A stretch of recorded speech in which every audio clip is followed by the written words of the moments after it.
Magandang hapon, ako po si Ivan Mayrina para sa GMA News Live. Hindi na kinikilala ng Organization of Islamic Countries o OIC si Nur Miswari bilang chairman ng Moro National Liberation Front. Ayon kay Vice President at Foreign Secretary Chofisto Ginggona, ito ang napagdesisyonan ng OIC matapos ang isang emergency meeting sa Qatar. Napalitan si Miswari ng 15-man committee sa kabila ng suportang ibinigay ng Saudi Arabia sa kanya. Nakatakdang bumisita sa bansa si Indonesian Foreign Minister Nur Hassan Wirhuda para formal na ipaalam sa pamahalaan ang resulta ng nasabing pagpupulong ng OIC.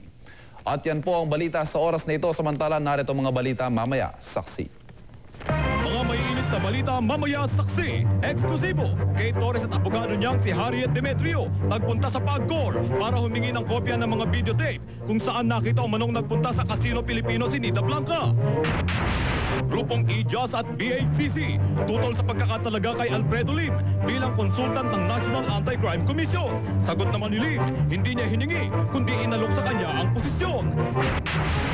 Isang oil depot sa Pasig isinara matapos magreklamo ang mga residente ng pananakit ng tiyan at pananakit ng dibdib.